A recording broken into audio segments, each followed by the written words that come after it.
Tenía el alma deshecha por dentro, por un amor que me dejó seco.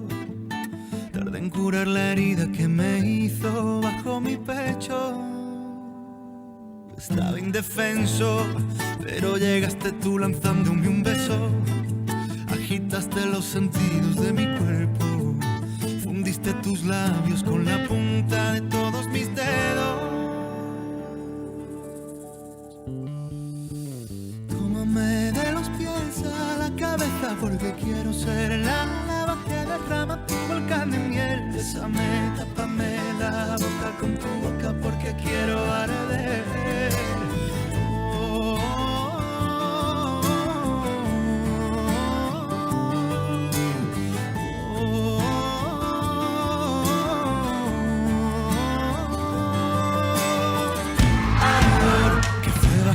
Hasta el cinturón que tú desabrochaste sin ningún pudor, empapaste todas las ventanas de mi desordenada habitación. Éxtasis, no salgo del asombro de tu énfasis, en hacer que olvide todo lo que un día perdí. Jamás me ha dado alguien lo que tú me has hecho sentir.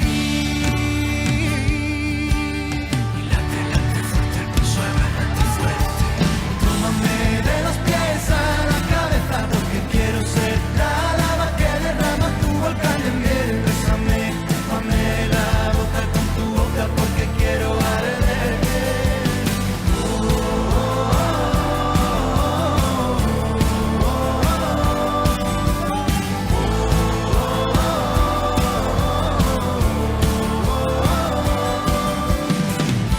Qué cálido aliento se escapa de ti, pierde en mi cuello de principio a fin. Desde que me rozaste yo ya me rendí, tú me vas a sentir. Late, late fuerte, el pulso late fuerte.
Hello! Hello. Welcome to the Satire Show. That was Pablo Alboran with Ecstasies. Yeah, just reminiscing about Spain. Hope you enjoyed it. We all did. I did. A lot. It was great. That was convincing. Okay, we're going to talk about rice today. First thing we're going to talk about. Because scientists who have a lot of time on their hands have discovered a simple way to cook rice that dramatically cuts the calories. But why would you want to cut the calories in rice? Asked Hannah stupidly. That wasn't me, that was Chloe. Yeah, but I was imitating Hannah. So. That's why it's so rubbish, because we're on Internet Explorer, not Chrome. Oh well. Well, yeah, basically, and the way to do it is very simple. Well, I think we should start with why. Why? Because you don't think of rice as being problematic. And also, I looked at the method thinking, oh great, I can cut the calories in rice. Then I saw how much was involved, and it kind of like threw me off. So maybe you need to explain why it's a good thing. All we have to do is cook it. Wait, what we are... Okay, we're getting a bit confused here. Tied in knots. We wanted to start with structure, guys. Why you would want to reduce the calories. Why would you want to do it? Well, okay, so the author of the study said that people in Asia, because of the increasing wealth, are starting to eat more rice, but it contains a lot of calories for what it is. So I can't remember. I think something like 200 calories in like a portion. So yeah, it's kind of good. People are getting wealthier, but they're eating more of this, and obviously the more calories you eat, that's associated with a lot of problems. So like diabetes, anything linked to obesity basically is a problem, especially when it's so commonly eaten. Like in Asia, in a lot of Asian countries, it's like it's the main staple thing. So finding a way to reduce calories of something that's eaten so prolifically is a really good idea if you can do it. And then he was also saying that if you can also apply a similar process to bread, which again is eaten all the time, then you can like increase the effect of this even more and make it even more widespread. So basically it's more about the process, and currently we only apply it to rice, but we'll be able to apply it to other things in future. And then it does cut the amount of calories by 50 to 60%, so you can have twice as much. Yes. But see, what I wonder with this is surely rather than being like, oh look, we know how to cut the calories in food, it would be better to be like, look, this is a reasonable portion, don't eat too much. I can't ever see that working though, just knowing even myself.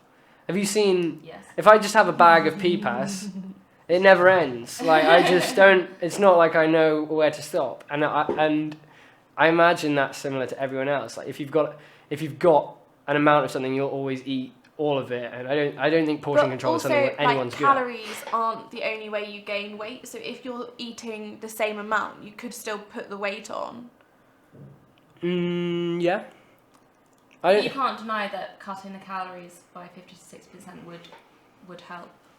Yeah, I'm just pointing out some flaws with the You plan. don't want to wait 12 hours for your rice, because one of the methods they've been trying out is cooking it with coconut oil. This is taking place in Sri Lanka. Cooking the rice with coconut oil and then refrigerating it for 12 hours before eating, or then you can reheat it and the calories are less. But Hannah just thinks that, like, who would want to wait 12 hours? But indeed? I don't think it's really based on sort of an individual level. So would you also buy just have to be it pre-prepared? Perhaps. I mean, I don't know. Because that would be fine, but I wouldn't want to spend 12 hours waiting for my rice. I know you wouldn't, but I think that you would probably cook it a whole lot in advance and then have to deal with it. You don't even eat any rice anyway. So. No, I don't. So, yeah. What do you think? I do partly agree with Hannah in that the biggest turn-off of this thing is the process of doing it, because you would have to do it in big batches to make this like a worthwhile thing. So but this is probably working towards a way of cooking that's more practical for people. This is it's just an experimental level right now. It's a step in the right direction, but I don't think it's the solution, I'd say. Hannah's just Snapchatting herself with the microphone. Oh, you're not? Well, I am. You are. In reply to but you still someone. Are. But you are. Yeah, I am. Anyway, so rice. Yeah. Anything else to say about rice? We could talk for ages about good and bad I could starches, go on but I think we should maybe hold back a bit. The thing I was just going to say is, to clarify, the exact method is you put in 3%, the 3% of the rice, the weight of the rice is the oil you put in, and it's coconut oil, right? So yes, they are going to experiment with sunflower oil, oil, all kinds. I can't wait. I will be. Coconut oil is very expensive in this country. Also, is coconut oil, do you know, is it a healthy oil? Yes, very. Even when cooked? Yes. Interesting. Well, I will be constantly. I went to Holland and Barrett yesterday. And Did very you buy exciting. No, but my mum bought some a while ago. It really intrigued me. That's not interesting at all. Yeah. Well, I will be constantly refreshing the page, waiting for the results of the sunflower oil test to come back. Constantly refreshing. So this is another article. So we're going to move on to something completely unrelated. This is about how much maths and science homework is the optimal amount. And basically, a study has been done in Oviedo, in Spain. And the results of that have found that 70 minutes on your own, so without help, 70 minutes homework, autonomous study per day, is what you should do for maths and science to get the best results. Yes. Because there's a slight increase after you do 70 minutes, but it's only very slight, and to get something not like enough to make it worthwhile investing those extra hours. Exactly. What does this mean for teachers then, like in practice? Because obviously 70 minutes work is different for each person. I think it's a how would crazy this amount. affect- Well, it's not how much work you do in the 70 minutes. It's that 70 minutes of self-regulating. Yeah, like but doing that it would be yourself, that's- quite hard for setting homework because Yeah, different people That is true. need different amounts. That's Yeah, but you could ballpark it. I mean, you'd have to do that, wouldn't you? Unless you're like That's probably teaching one person or two people. also something like that. 70 minutes a day is a lot. Yeah, I was thinking that. Well, see, I don't think it is that much.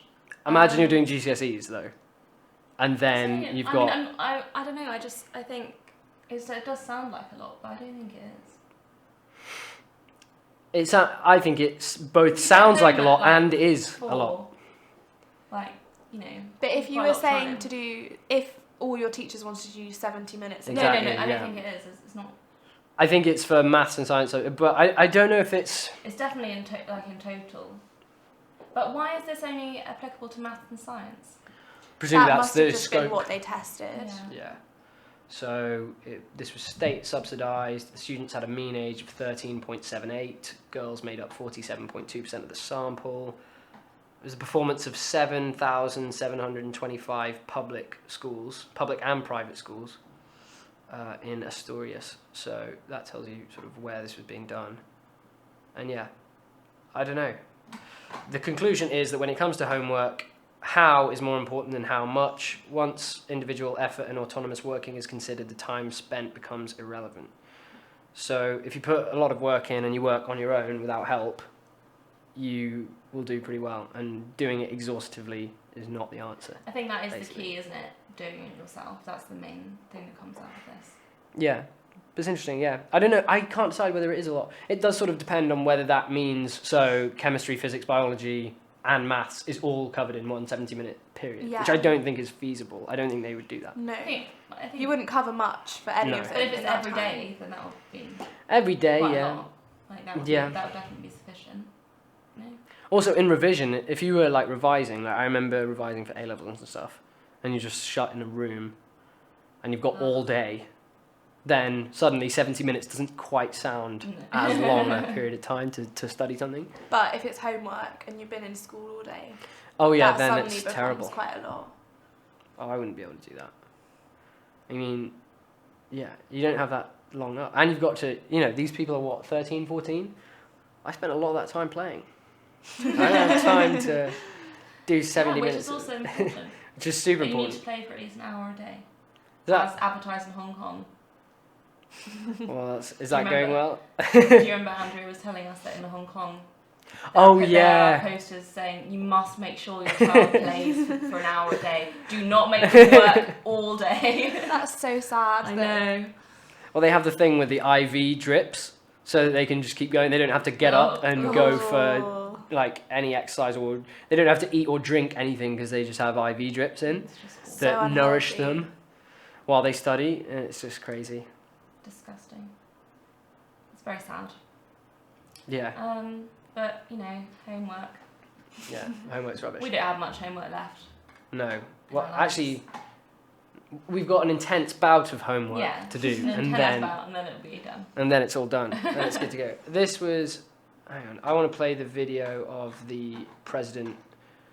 So we're moving on to something else So now. there was literally no logical link there. You just No. suddenly started talking about something else. Yeah, we're going to study something else now. Please give a brief intro. I will. Basically, we're going to talk about the merits of the idea that killing of journalists should be a war crime. And it would be my broad... Oh, I don't know. I'd kind of like to talk it out. I don't want to come down on one side of it or the other, but I probably wouldn't classify it as a war crime. I don't know. Not as much as killing anyone else is a war crime. That is what I said to Chloe, but I haven't heard the video, so... Well, it's got a load. I mean, why didn't someone get Chrome up? Jeez Louise. Oh dear. So, Why don't you put another song on last should we put the song on in the meantime? We wanted to play Laura Marling's new song. What do you think? Good idea. If it's on the napkin, It's on the Play napkin, so we're going to play it. That means nothing to anybody. Please go on to YouTube. Oh, here we go. Well, we've got, or we can go on to, we can talk about this if you want. Let's play the song. Okay, we'll play the song. We've said we play the song now. So we're not going to go back on that. Laura Marling. It's called False Hope. That was not the correct spelling. Marling. There we go. False Hope. Oh, it comes straight up. It does indeed. I don't think. That's, wait, oh my god. Doing? Mini mansions. Oh, we need to get ad block on the Rare FM thing. Yeah. I don't know who that, there's a guy, oh my god. Stockings, weird, new album, great, cool.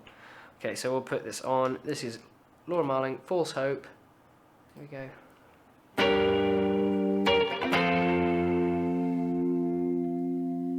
Is it still okay that I don't know how to be alone? Would it be okay if I don't come home tonight? We shared an apartment on the Upper West Side. My worst problem is I don't sleep at night. Woman downstairs just lost her mind, and I don't care how, I don't care why no false hope. Why no false hope? Storm hits the city and the lights go out before I can prepare. The whole of downtown looks dark, like no one lives there. Shared an apartment on the Upper West Side, and my worst problem is I don't sleep at night. The woman downstairs just lost her mind, and I don't care how, I don't care why no false hope.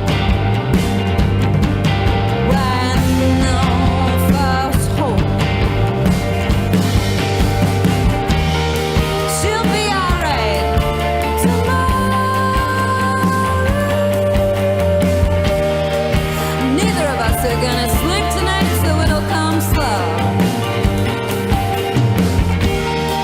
I hear you banging through the wall, like a dying animal's last call.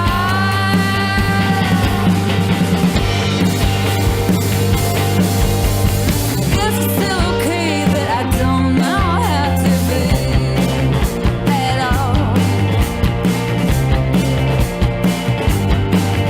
There's a party uptown and I just don't feel like I belong at all. Do I? Shared an apartment on the Upper West Side, and my worst problem is I don't sleep at night. Woman downstairs just lost her mind, and I don't care how, I don't care why no false hope. Why no false hope?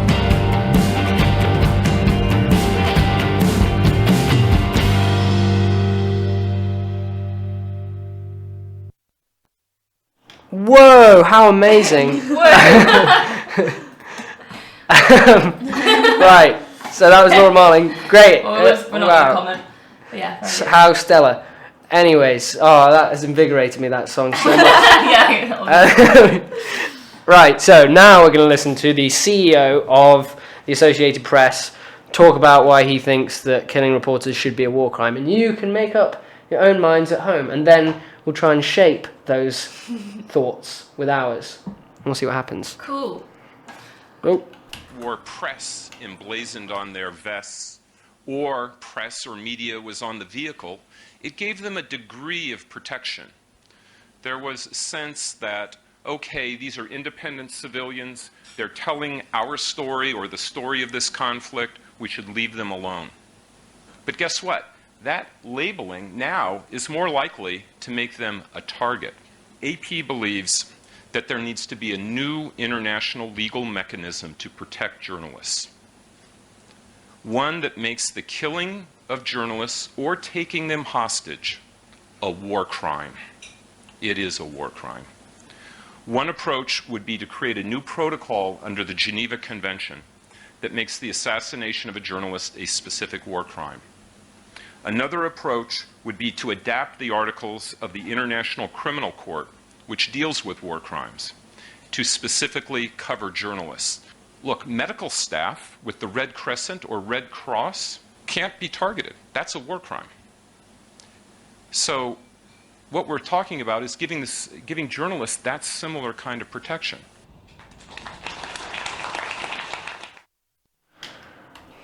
Right, thoughts? I can see why he would suggest it, and especially given the recent high-profile killing of journalists in ISIS, it is potentially a pressing issue. However, I'm not sure that making it a crime would particularly affect anything, because if people are killing because of a war, they're likely committing war crimes anyway. Yeah. And I think it's a dangerous road when you start privileging some human lives over others.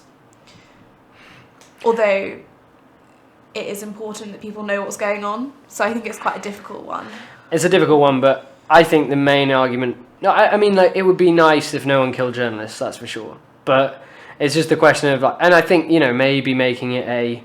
I don't think there's any harm in making it a war crime, but the way he said it was a war... He just really put a lot into those two words. Spooky, it's a war crime now.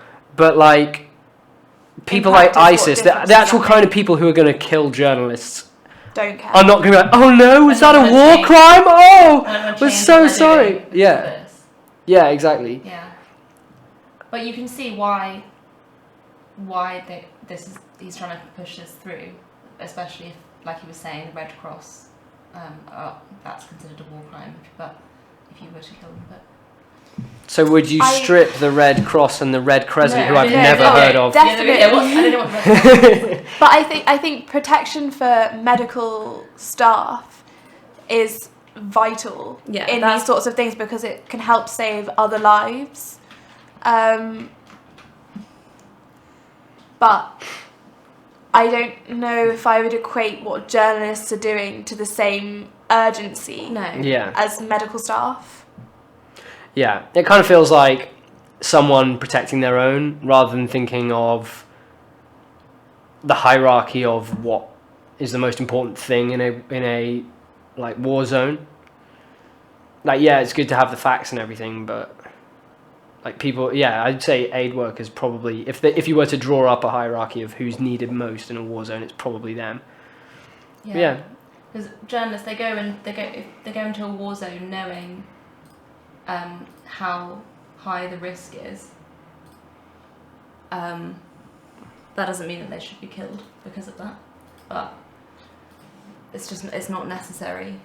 I think necessarily. It's a nice idea being able to make killing certain professions a war crime, but then what is the difference between killing civilians and killing journalists, or killing anybody and killing journalists?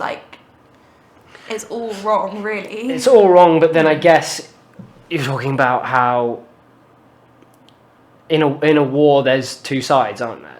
And there's people who voluntarily take the risk of getting killed to try and further their cause, and there are other people who aren't part of that partisan thing. And but it's kind of, I don't know. There's also, I don't know, I personally, if I was a professional journalist, would I go into a war zone? No way. No, not at all. It's not. But I mean, some people obviously do think it's worth the risk to find out the information and to convey that to the outside world, but for me personally... Do you think it's a bad thing that... I would consider myself a normal person, and I think normal people would be discouraged from going into a war zone to, report on it. But do you think that's how urgent do you think the need is to know about what's going on in a war zone? And... Who is... Well, I don't know, because I think for the general population, people like us, we don't necessarily need to know specifics that happened. for other people, for other organisations, it would be much more vital. Yeah, probably. I think it's important to know what's going on. I think there are sometimes, like if you take, for example, the Second World War, if the wider population at large had known about the Holocaust, like that's something where it would have been really important that people knew, and people just didn't. But at the same time, like, it's not necessary. I don't know. Well, I think there are occasions where people need to know, but how do you know when these occasions happen? Well, let's take the example of the Holocaust, right? So you've said carte blanche. It is a crime. It's a war crime a specific war crime to kill journalists. You can't do it. Let's assume that Nazi Germany would not have killed journalists under that thing. So just let them normally let them go about their day in Germany, right? Which I don't think would happen. Well, but imagine, so just in general, journalists are reporting what's going on. Then a journalist says, can I just go to Auschwitz briefly? I just want to see what's going on.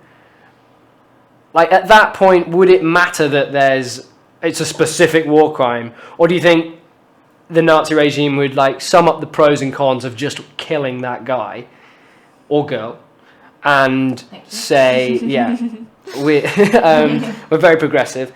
Even though we are talking about the 40s. So yes. Probably you are right. With a view to the future, though.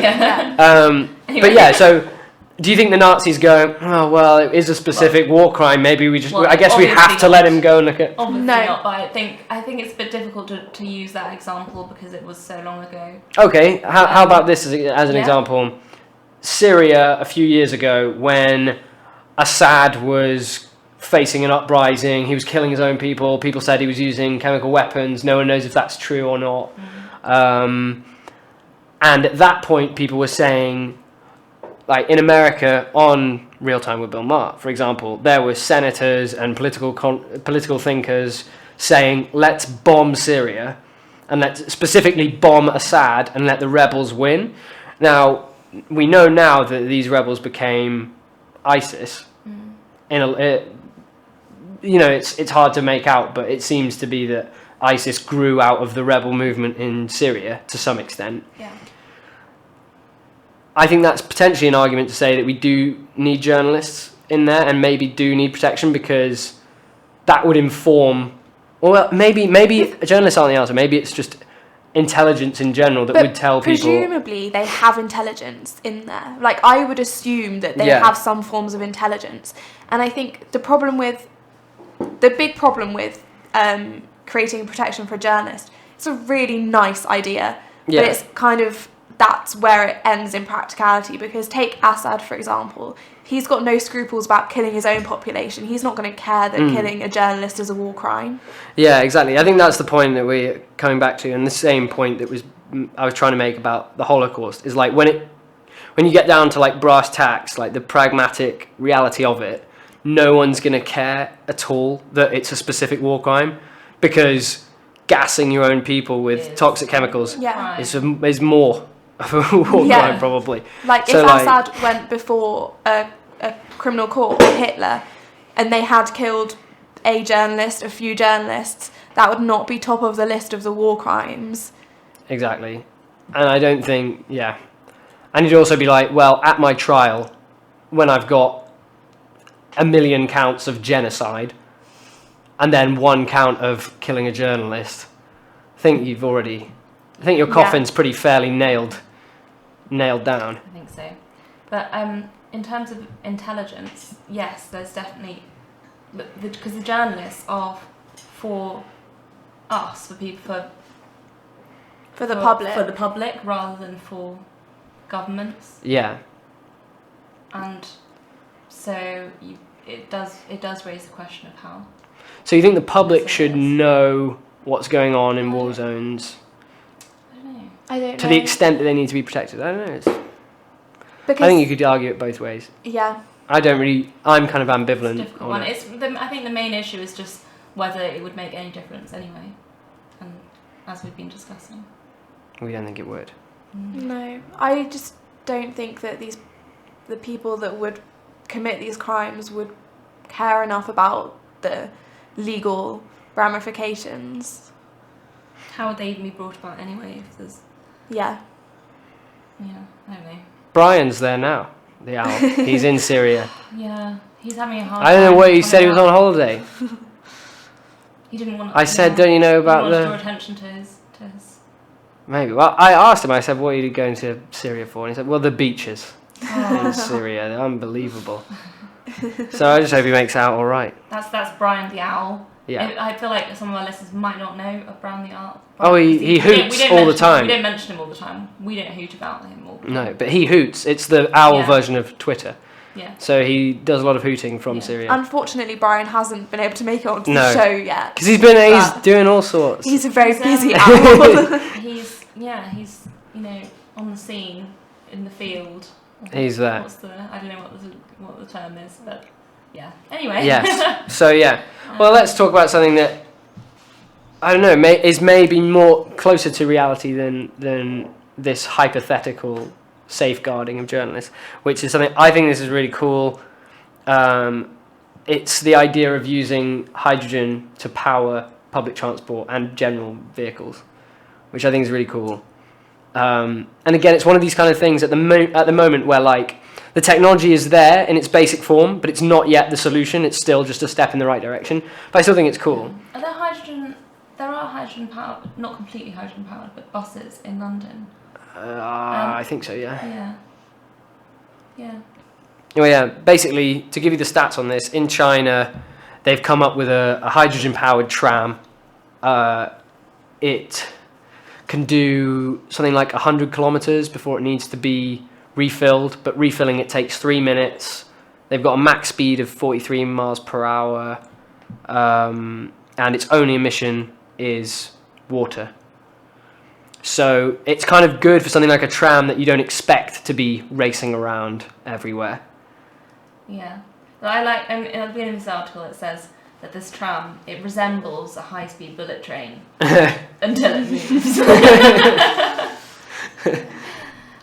But for a tram, 43 miles an hour is reasonable. All you need. It's all you need. In Isn't it? car technology, they are developing cars that emit hydrogen that would be able to go faster than 43 miles an hour. So I definitely think it's the way that we need to go. Yeah, we've got some Toyota knowledge here. Yes. Toyota It's knowledge. been released onto the market this year. All I like about this article is this isn't the one that I originally found, but it obviously does loan or one borrows from the other, because it said that it can run for about 62 miles. And when I read it originally, it was 100 kilometers. So clearly someone has gone, we can't just nick the 100 kilometers figure. So we'll just switch it into empirical. Audience, you know. Different Could be the markets, US different... market. It probably is. Yes. But I just find it that it's a typical thing of like the internet In where fact, it is stuff for the gets US market. reused. We've got some dollar translations here as well. Yeah. So Yes. so the plan is to spend 200 billion yuan over the first 5 years to increase tram tracks by 10 times to 1,200 miles. Buy more trams, and make traditional trams that connect to overhead cables or car batteries. And so, yeah, I think it's a really good idea, and I wish we could implement it faster. Yeah, it's that really frustrating thing where it's like exciting technology but takes so long to roll out. Well, it's like they've done a clinical trial, I think in Australia, where they've cured Alzheimer's completely in their test patients. But when it's actually going to be like available on a mass scale is who knows, because this stuff has to be approved Tested and and reapproved, tested and there's so much stuff that you have to do. But like they've cured Alzheimer's, and like if I had it, I'd be Going over to there in a Australia. heartbeat. Exactly. So yeah, but I like the idea that we're using hydrogen, but I want it to move at 200 miles an hour, please, China. I don't think. Yeah, I feel for a tram, which is normally just In a city. yeah, I don't think 200 miles an hour is really necessary. I think 43 miles an hour would do nicely. Moving on to more city Yeah. news. Well, this is about the way urban living is evolving. So it starts with a quote by E.H. Tawney, who I've never heard of. But it says, "It may well be the case that democracy and capitalism, which at moments in their youth were allies, cannot live together once both have come of age." So this is about, like, saying there's 250 planned skyscrapers in London, the rich ghettos forming and things like that. I don't know.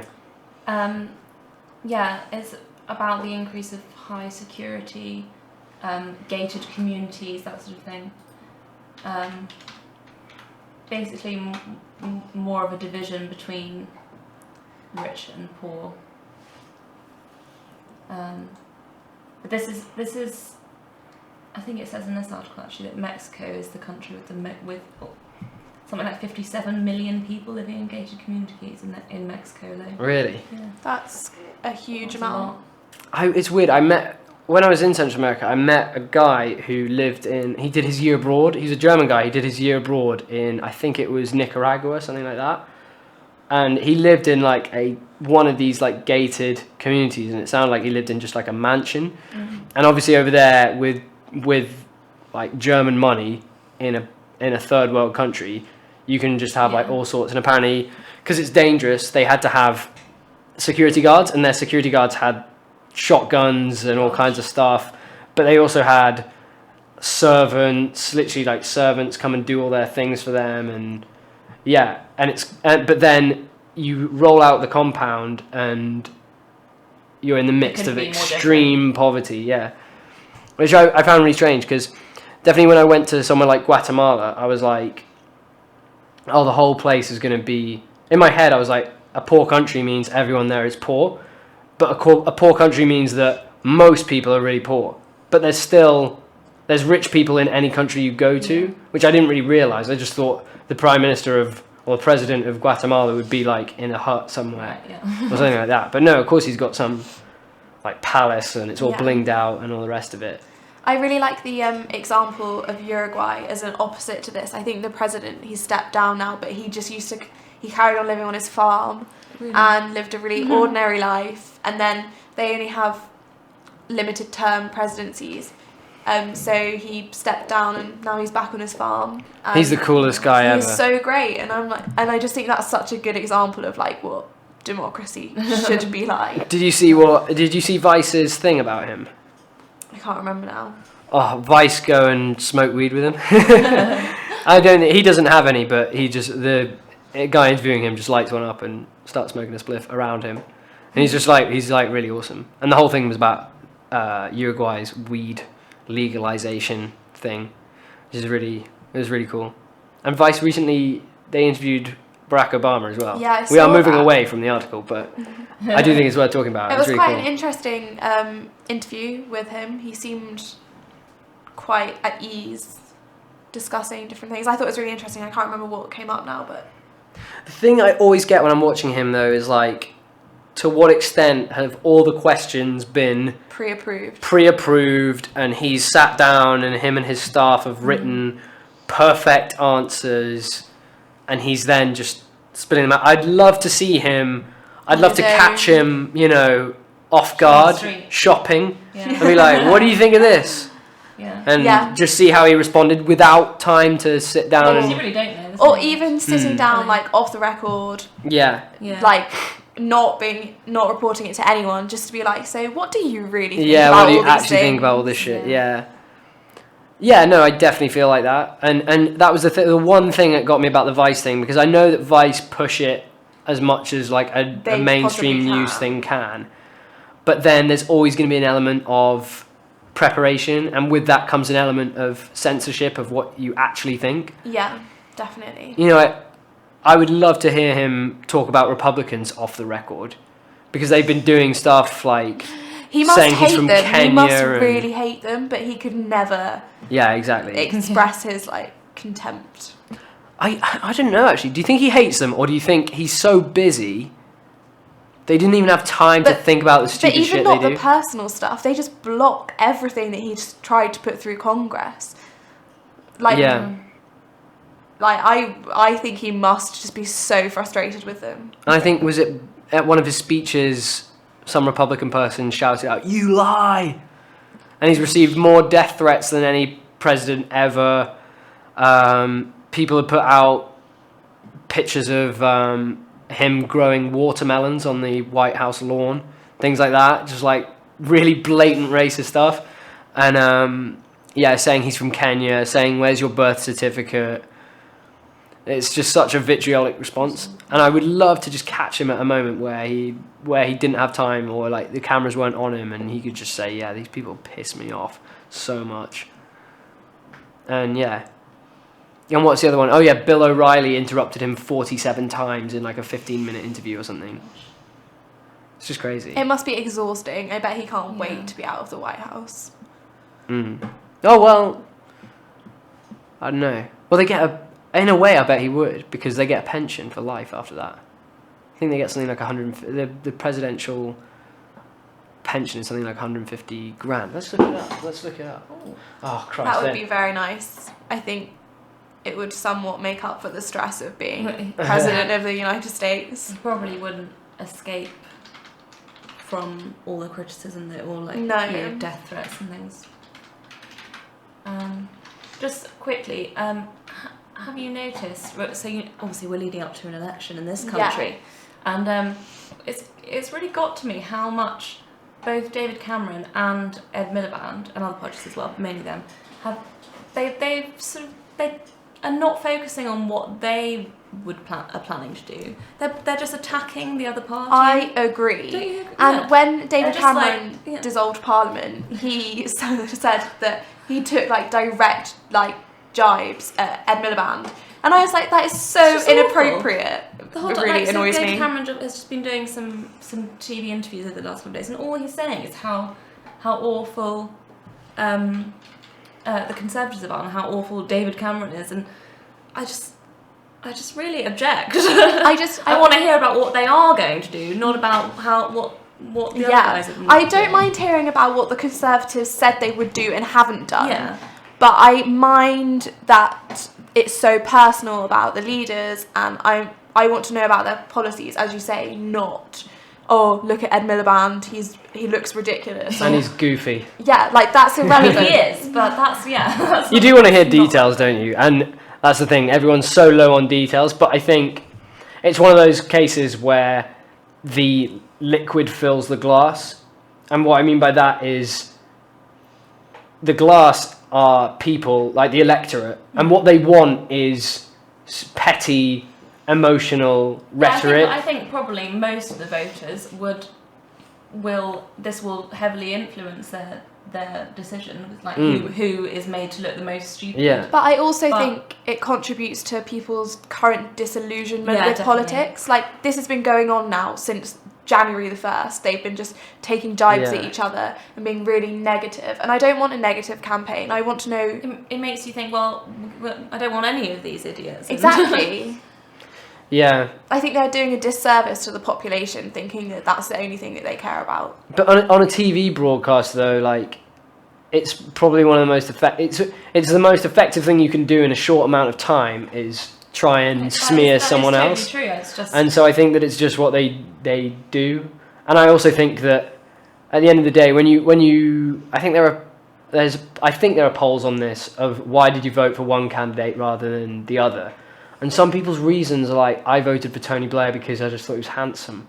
Or like, you know, people vote for seriously dumb reasons. Definitely. So like the payoff of talking about the details of your policy, which can go tits up like it did for Natalie Bennett on like one of those political programs on the BBC, when she was like, LBC. I'm going to pay everyone 72 quid a week for no reason. Yeah. And someone was like, how do you do that? And she goes, oh, well, we'll like halve the military budget or something like that.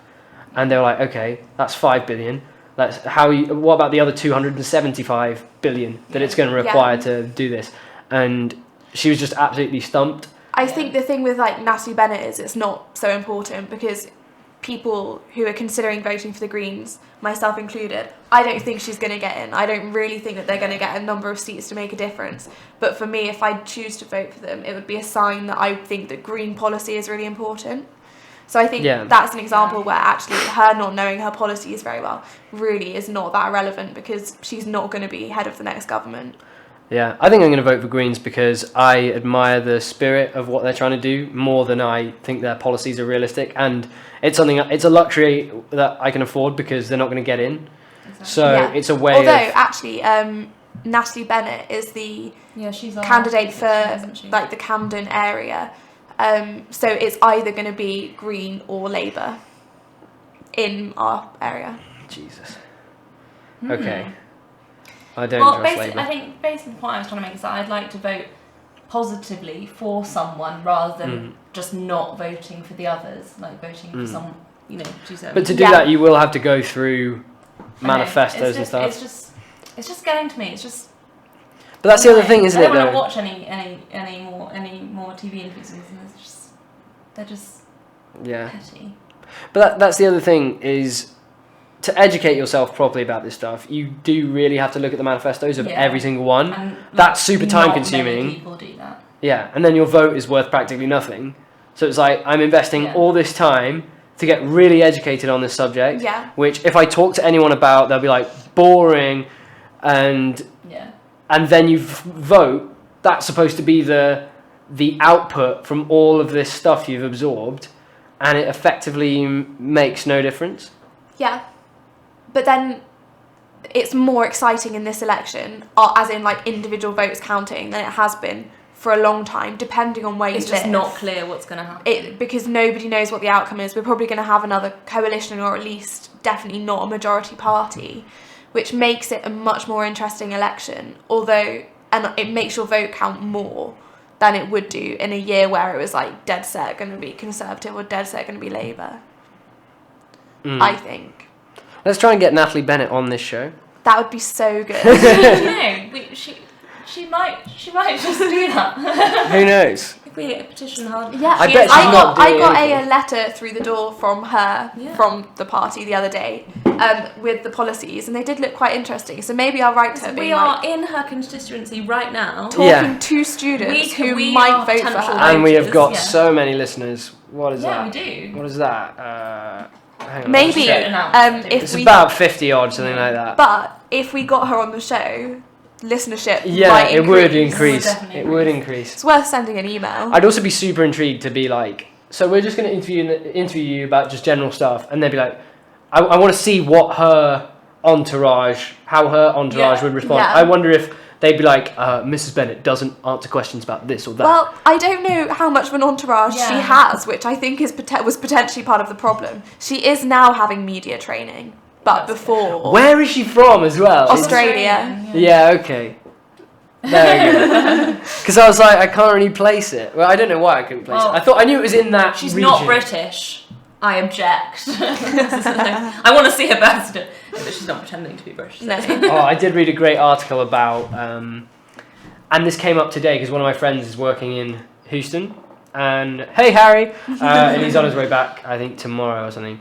But anyway, he was talking about the expat community that live in Houston, and I was like, it's weird because you're really just immigrants. Yeah. Yeah. And I remember reading a really good article about like, why do we call white people... We call white people expats, but then people from developing countries who come to developed countries, even if they're professional... Yeah. have a skilled profession, they're not expats, they're... No, I never thought about it, but I always thought that expats were people that had... if I were to refer to expats, it would be someone that had left the UK, and immigrants were the people that came here. But they are the same thing. It's just a kind of British colonial term, really, when you think about it. Yeah, it is weird to think. Yeah, because you don't think of like a British person as an immigrant in Texas. But but they have. They have. It's the same. It's the same or is that thing. what's the difference? Emigrant. Just the perspective of the country that they've come from. So like you emigrate from a country and you immigrate into a country. So he is an emigrant to us. Yeah. But to Americans, he's an immigrant because he's come in. Yeah. But I've never heard anyone say immigrant in my life, No. or anyone You complaining just, about I it. know you emigrate to Australia. Yeah, and That's you what it is. immigrate into. Wait, hang on. So you emigrate from a country Yeah. and you immigrate to Yeah. a country. Yeah. Yeah, so But it's you wouldn't. perspective. Yeah. I'm not sure if you'd say if someone was emigrating from Romania, you'd say, oh no, they've immigrated. Yeah. over here. They're It's just- expatriating. yeah. Basically immigration. But you might say, Immigration is a like, if negative you term. were to move, I might be like, oh, she's emigrating. Yeah. But this is really petty conversation. But it's true. This is just the stigma that's attached to. I'd be Yeah. like, Chloe's becoming an immigrant somewhere else. Yeah. Exactly. When She's we about were to on become our an year immigrant to the abroad, people of- We were immigrants Yeah. when we were where? when we were on our year abroad. I was an expat. You. Especially in the south of Spain. Definitely an expat in that area. We were expats. Yeah. Did you see my roof terrace? That's an expat's roof Did you see terrace. our balcony? Okay, that was quite. That was not. Yeah, no, It was the same balcony as anybody else that lived in there. Oh, the presidential pension is $201,000. $201,700. Yeah. Okay, So that's that's not It's not huge. a ridiculous Like it's amount. like well enough to live. That's on, a but it's lot not. of money. But if it's over years, like, you know, pensions get distributed on a yearly basis. It's not like he gets that It's every not- year. No, it is. It's receive a that's- pension it's equal every to year. the Oh, that's what they pay. get every But year. that's not. I mean, I know it's a lot in terms. It's a like, lot given And that it's they're not it's doing taxable. anything. It's taxable. It's taxable. So See, I don't. It is a lot in comparison to a normal person's wages, but it's not ludicrous. and then a former president's spouse also gets a paid lifetime annual Yeah, but pension why of does the 20 first grand lady if they relinquish. or first man, but that hasn't happened yet? What, like, why should they get paid? They First don't do man, yeah, anything. what would They we just call them? happen to First be man? married to the First president. Well, Michelle does do quite a lot, but not. Not it. Yeah, I don't know. It's a weird one. It's a very Yeah. odd situation. Yeah, it's an odd situation. Yeah, but Bill Clinton, what would he be called if Hillary, slash Yeah, when first Hillary man. wins? It is the first man. Because what's the first gentleman? First gentleman. Would he You don't call even the first be given a position? Because especially Yeah. given that he's been president, would it be weird that he'd have some sort of new constitutional Do you feel like duty? he would really like? He would First have man. he would have a presidential pension and he would have the A spouse. spousal pension. Yeah. He'd be But- raking it in. No, because if you get the spouse pension, you have to relinquish any other statutory pension. Okay. So he'd probably just stick He's to the got- ex-presidential yeah, one. Yeah, I think so. Jesus though, that's a lot of money. I might run for president now. No, I can't. You but- can't. You definitely can't. Show your birth certificate. No loopholes that you can get through for that No, one. I was born in Kenya. No, I wasn't. But yeah. Oh, I found out. Yeah, so my granddad was born in colonial India just before it became Mine too. India. Really? Yeah. Well, do you know what that means? It means you're eligible for an Indian passport and you can buy land in India. Really? Yeah. What? Because a grandparent was. That's It interesting. works up to 3 generations. So we're the last generation of people that will be able to do I that. didn't know that. That's quite cool, Well, but also we should kind get of on really that. weird. We need to get involved in the Claim your Indian real colonial estate right. game. Yeah. Well, one of the when we were talking earlier about the private cities and like I think it was in India that there's a whole city that's recently been built that is Really? entirely private. Yeah, it's privately owned. We've That's talked a lot so about strange. purpose-built cities, haven't we? Like the purpose-built capital in Burma, Yeah. and the purpose-built like the Cadbury and the Mark Zuckerberg thing. It's a bit of a theme. Z-Town. Z-Town. Yeah. It is a bit of a theme. It's becoming a bit of a theme. India will be a definite one for that because wherever there's like huge income inequality, it becomes a thing, doesn't it? Like Yeah. having a private thing. And in India, there's a whole tower block where the whole thing is like a residential home for some Indian magnate of something or other, and it's crazily designed and it's all like, yeah, it's pretty cool. It's just quite depressing because it's so kind of like soulless if you have towns Yeah. constructed like that. But I mean, we've got some garden cities in this country that were completely just built like Like what? like Milton Keynes and Welwyn Garden City, places like that. They were just The constructed. beautiful Milton Keynes. Yeah. Well, apparently the architecture is great. I think But no, what I'm saying is that like that towns yeah. like purpose built to. I don't know. What I'm I think saying. it's more the income inequality that Yeah. it creates, which is it more worsens depressing. it, yeah. Because these people living in these communities are purposefully separating themselves from the other people, and then it just makes the divide even worse. Ugh. I just don't know. Apparently there are 1,000 private communities in New York City. Really? Obviously not large ones, but maybe buildings or something. I think this is kind of old now, but Russell Brand's success, well, the New Era residents' success on that estate in London, where they stopped the developers coming in, is a really nice example of how people are fighting against it, but we have very limited power against these big corporations. Yeah. Well, direct action can work. He does some good things, Russell Brand. Gets a lot of stick, but I think he's generally a wholesome character. Wholesome. So He recently opened a cafe on said estate. Did you? That's Russell nice. Brand, Yep, like last week. How wholesome. he's incredible. Oh, he's just. You could cuddle him. So wholesome. Anyways, That is the vibe he gives. shall we play? It's the end of the show. Yes. So we're gonna play ourselves out with Creedence Clearwater Revival. This is Bad Moon Rising. And what's happening next week, Miles? We're gonna I get think we Natalie can- Bennett on. I think we can keep going. Natalie we'll be back with Bennett. Natalie Bennett and possibly Brian, but depends if you can get out of the. How about we do this? We invite Natalie Bennett on, and we invite Nigel Farage, but we don't tell either of them that the okay. other Yes. one will be coming, and right. they arrive at. Oh my God, it's you! Yeah, that's And The then two we'll- marginal parties, Yeah. what can we... on different sides of the sanity divide and the political divide. Yeah, that'd be great. opposite ends of the spectrum. Yes, it would be great. So that's what is Work going to on happen. Over It the will. Easter We weekend. my guarantee. I lay my name to it. No, don't Don't guarantee do that. You don't want to let the listeners down. Right, so what I was asking is that will we be back next week? So Yeah, we it's will. a I think big we're on. holiday. Yeah. Next Tuesday we're all good. Okay. Oh, We'll see. Yes, we should be. I know that the gym is closing, so if other parts of the UCL building is are. open on Tuesday. Yes, but this But might is not. this? Yeah. This might not be We'll because see. other We'll parts of the update building. on that. We'll Yeah. find out. We may have to move. Look Keep out an eye on the Facebook. social media. Yes. Okay. Thanks for listening. Bye. Bye.